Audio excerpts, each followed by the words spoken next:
အားလုံးပဲမင်္ဂလာပါဒီကနေ့တော့ကျွန်တော်တို့ verb to be အကြောင်းလေးကိုနည်းနည်းပါလေ့လာကြည့်ကြရအောင် verb to be ဟာကျွန်တော်တို့တော်တော်များများအသုံးများတယ်တော်တော်များများမှာလည်းသိကြတဲ့အကြောင်းအရာလေးတစ်ခုဖြစ်တယ်ဆိုတော့ verb to be လို့ပြောလိုက်တာနဲ့အားလုံးရဲ့စိတ်ထဲမှာဒီငါးလုံးလေးထွက်ကြလာတယ်အဲ့ဒါကဘာလဲဆိုတော့ am is are was were ဆိုတဲ့ဟာလေးပဲဖြစ်တယ်ဆိုတော့ဒီနေရာမှာကျွန်တော်တို့ am is are was were ကိုစာရေးထားတဲ့နေရာတော့စကားပြောတဲ့နေရာတော့အများစုပေါ့နော်ကျွန်တော်တို့တော်တော်များများသိကြတယ်ဆိုတော့ထည့်ပြီးသုံးလေးရှိတယ်အဲ့ဒီခါမှာတတိမမှုဂူမမြင်ဆိုသလိုပဲ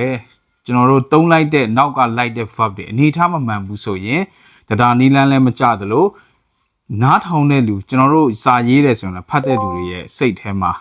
ဘာမှအဓိပ္ပာယ်မရှိဘူးဖြစ်သွားနိုင်ပါတယ်ဒါကြောင့်မို့ဒီကနေ့မှာကျွန်တော်အနေနဲ့ပြောပြချင်တာက verb to be ရဲ့အနောက်မှာ verb တွေဘယ်လို verb အမျိုးအစားတွေလိုက်မလဲဒါဆိုရင်ကျွန်တော်တို့အားလုံးသိတယ် verb 1ရှိတယ်2ရှိတယ်3 4ဆိုပြီးမှကျွန်တော်တို့သိကြတယ်ဒါဆိုရင် verb 1 verb 2 verb 3 verb 4 ing လို့လည်းခေါ်ကြတာပေါ့နော်အဲ့တော့လေးကိုနာမည်အရှိကောက်ကကျွန်တော်တို့သိကြပြီလား verb 1ကိုဘယ်လိုခေါ်တယ်လဲ present simple verb 2ကိုဘယ်လိုခေါ်တာလဲမေးလိုက်ရင် past simple ဒါဆိုရင် verb 3ကိုကြတော့ဘယ်လိုခေါ်ကြတာတော့အဲ့ဒီမှာစပြီးမှစဉ်းစားပြီ verb 4ရဲ့နာမည်ကဘယ်လိုခေါ်တာလဲအဲ့ဒီခါမှာကျွန်တော်တို့ဝေခွဲမရတာတို့တွေ့ဝေသွားတာတို့ဖြစ်တတ်ကြပါတယ်အဲ့ဒီခါမှာသူတို့ရဲ့နာမည်ကတော့ရှင်းရှင်းလေးပါပဲသူတို့ဟာ participle လို့ခေါ်ပါတယ် participle ဆိုတာက verb 3နဲ့ verb 4ဆိုတဲ့ဟာကိုပြောတာဖြစ်တယ် verb 3တွေက verb 2ကနေယူတာဖြစ်လို့သူ့က past နဲ့ယူတယ်သူ့ကိုကြတော့ present နဲ့ယူတယ်ဒါဆိုရင်သူ verb 3ကိုက past participle လို့ခေါ်ပြီးမှ verb ing verb 4ကိုတော့ present participle ဆိုပြီးမှခေါ်ကြတာဖြစ်တယ်ဒါဆိုရင်ကျွန်တော်တို့ verb to be နောက်မှာ verb ၄လုံးစလုံးလိုက်လို့ရမလားတချို့လူတွေကတော့ပြဿနာမရှိဘူးလို့ထင်ကောင်းထင်မယ်ပြဿနာအရန်ကြီးပါတယ်ရှိလဲရှိပါတယ်ဆိုတော့ verb to be ရဲ့နောက်မှာ verb 1လည်းမလိုက်ဘူး verb 2လည်းမလိုက်ပါဘူး verb to be ရဲ့နောက်မှာ verb အနေထားနဲ့ကျွန်တော်တို့တွက်မယ်ဆိုရင်လေသူက participle verb တွေကပဲလိုက်မှာဖြစ်ပါတယ်ဒါဆိုရင်တော့ဒီနေရာမှာကျွန်တော်တို့ verb 1လည်းမလိုက်တော့ဘူး verb 2လည်းမလိုက်တော့ဘူး verb 3နဲ့ verb ing လိုက်မှာဖြစ်ပါတယ်ဒါဆိုရင်သူတို့နောက်မှာလိုက်တဲ့ verb က verb 3နဲ့ verb ing participle verb တွေပဲလိုက်မှာဖြစ်တယ်ဒါဆိုရင်ကျွန်တော်တို့စာရေးတဲ့ခါကျရင်ကြည့်လိုက်ရအောင်ဒီလိုမျိုးတွေရေးတတ်ကြတယ် we all learn English ကျွန်တော်တို့အင်္ဂလိပ်စာသင်တယ်လို့ပြောချင်တာဒါပေမဲ့ဒီနေရာမှာက or က verb to be ဖြစ်တယ်ဒီ learn က verb 1ဖြစ်တယ် verb to be နောက်မှာ verb 1လိုက်လို့မရပါဘူးဒါကြောင့်မို့ဒီအနေထားဟာမှားတယ်လို့စာကြောင်းတိဆောက်ဖို့မှားတယ်လို့ကျွန်တော်တို့ယူဆပါတယ်ဒီလိုအချိန်ခါမျိုးမှာကျွန်တော်တို့က verb ကို are ဒီနောက်မှာက learning we are learning English ဒီလိုပြောလို့ရတယ်အခုအင်္ဂလိပ်စာဘာလုပ်နေတာလဲသင်ယူနေတယ်ဆိုတော့ we are learning English ဆိုတော့ဒီနေရာမှာပြည့်စုံသွားအောင်ကျွန်တော်တို့ noun လို့ထည့်လဲရပါတယ်ဒါဆိုရင်ခဏတော့ကဟာကိုဇယားလေးနဲ့ဆွဲပြရမယ်ဆိုရင်ဒီ verb to be ရဲ့ကျွန်တော်တို့အနောက်မှာလိုက်တဲ့ verb တွေကနှစ်ခုလိုက်တယ်နှစ်မျိုးလိုက်တယ် verb 3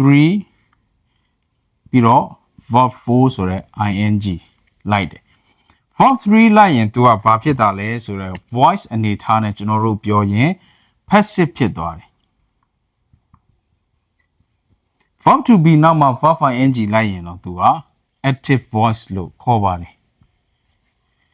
ဒီအနေထားလေးနဲ့ကျွန်တော်တို့ verb to be နောက်မှာ verb တွေလိုက်ပြီးသုံးလို့ရပါတယ်ဆိုတော့ဒီနေရာမှာ active passive ကိုနည်းနည်းပါးလေးထည့်ပြောခြင်းနဲ့သူတို့ရဲ့အရေးပါမှုလေးတွေလည်းရှိတဲ့အတွက်ကြောင့်ဖြစ်ပါတယ် passive 2တစ်ဖြင့်ကျွန်တော်တို့ passive ရေးပြီးဆိုတဲ့အနေထားမှာဆိုရင် verb to be ရဲ့အလုပ်လုပ်မှုဟာအရန်ကိုမှအရေးပါတယ်အရာရောက်ပါတယ်ဆိုတော့ဒီနေရာမှာစာကြောင်းလေးကိုကျွန်တော်တို့ကြည့်မယ်ဆိုရင်ဒီနမူနာစာကြောင်းလေး Mom beats a dog with a stick မောင်မောင်ဟာခွေးကိုဒုံနဲ့ရိုက်လိုက်တယ်ဒီစာကြောင်းမှာကျွန်တော်တို့ကရိုးရိုးပဲသုံးထားတဲ့ verb 1လေးပဲဖြစ်တယ်ဒါဆိုရင်အားလုံးသိကြတဲ့အတိုင်းပဲစာကြောင်းအနေထားရသူက verb voice လို့ပြောလို့ရတာလဲဆိုတော့ active ဖြစ်ပါတယ် active voice A dog is beaten by Mamau with a stick ဆိုတဲ့စာကြောင်းမှာတော့ဒီ is က verb to be ဒီနောက်မှာရှိတဲ့ beaten က verb 3ဖြစ်ပါတယ်အဲ့ဒီအခါမှာသူ့ရဲ့စာကြောင်းတိဆောက်ဖို့အနေထားရသူကတော့ဘာစာကြောင်းဖြစ်သွားတာလဲဆိုတော့ passive ဖြစ်သွားတာဖြစ်ပါတယ်ဆိုတော့တော်တော်များများကဒီနေရာမှာ active နဲ့ passive ကအတူတူပဲဟုတ်ပါတယ်တူပါတယ်ဒါပေမဲ့တခါခါကျွန်တော်တို့စာရေးတဲ့ရှုထောင့်ကနေပြန်ကြည့်မယ်ဆိုရင်ကွဲလွဲမှုတွေခြားနားမှုလေးတွေရှိပါတယ်အဲ့ဒါကနားလည်အောင်ပြောပြရမယ်ဆိုရင်ဆိုပါစို့ကျွန်တော်တို့တွေတကယ်ချင်းတတိုက်ပေါ့ရွာရုပ်ကိုပေါက်ရှောက်လေရင်းကနေပြီးတော့ခွေးလိုက်ဆွဲတယ်အဲ့ခွေးဆွဲတော့အားလုံးကထွက်ပြေးကြတယ်ဒါပေမဲ့ကျွန်တော်တို့ထဲကမောင်မောင်ကမပြေးဘူးအဲ့တော့ဇမန်တခါတဲ့ဒုတ်ကောက်ကင်ပြီးမှခွေးကိုပြင်းထည့်လိုက်တာခွေးကောင်းပေါက်ပြီးမှတွေးတန်တရေနဲ့ဒိုးသွားတယ်အဲ့လိုအနေထားမျိုးဆိုတော့ဒီပထမစာကြောင်းကိုကြည့်မယ်ဆိုရင်ကျွန်တော်တို့ကဘု து အကြောင်းပြောတာလေအဲ့လိုဖြစ်ပြက်မှာမောင်မောင်အကြောင်းကိုပြောတာဘာဖြစ်လို့လဲ head word လို့ခေါ်တဲ့ထိပ်စီးစကားလုံးကမောင်မောင်ဖြစ်ပါတယ်ငါတို့ထွက်ပြေးကြတာကွာမောင်မောင်ကမပြေးဘူးရအောင်အရန်တတ်သိရှိတာအဲ့တော့ဘာဖြစ်တာလဲခွေးကိုပြင်းထည့်လိုက်တာခွေးပြေးရောဆိုတော့ဘု து အကြောင်းပြောတာလေဒီစာကြောင်းမှာမောင်မောင်ကိုအရန်စားရှိတဲ့သူရဲကောင်းပုံစံအနေနဲ့ချီမွန်ကန်ဖွင့်ပြီးပြောတာအောက်ကစာကြောင်းကြတော့ဘာလဲဆိုတော့ခွေးအကြောင်းပြောတာအဲ့လိုမောင်ဒုံးနဲ့ရိုက်လိုက်လို့ခွေးကခေါင်းပေါက်ပြီးတွေးတန်တရေရဲနဲ့ပြေးသွားတာအဲ့တော့ခွေးအနေထားကိုဦးစားပေးပြီးပြောတာပေါ့ဟာကွာမောင်ကွာခွေးကိုဒုံးနဲ့ရိုက်လိုက်တာအဲ့လောက်ထိလှုပ်เสียမလို့သူ့ရုပ်ကြီးနဲ့ဖျဲချောက်ပြီးမှအဲ့လိုကြည့်လိုက်ပြီးမှမဲ့ပြလိုက်တော့ခွေးပြေးနေပြီအဲ့တော့ဖြစ်တာလဲဒုံးနဲ့ရိုက်လိုက်တာတနာပါတယ်ကွာခွေးခမဟိုမှာပြေးသွားရပြီတွေးနေနဲ့ခေါင်းပေါက်နေပြီအဲ့လိုဆိုတော့ခွေးကိုတနာတာ A dog is beaten by Mau with a stick ဟာခွေးကလေမောင်ဒုံးနဲ့ရိုက်တာခံလိုက်ရတယ်ဆိုတော့ဒီအနေထားမှာရှိတဲ့ head word ဒီဘယ်သူဖြစ်သွားတာလဲဆိုတော့ခွေးဖြစ်သွားပါတယ်အဲ့ဒီခွေးကဒီနေရာမှာ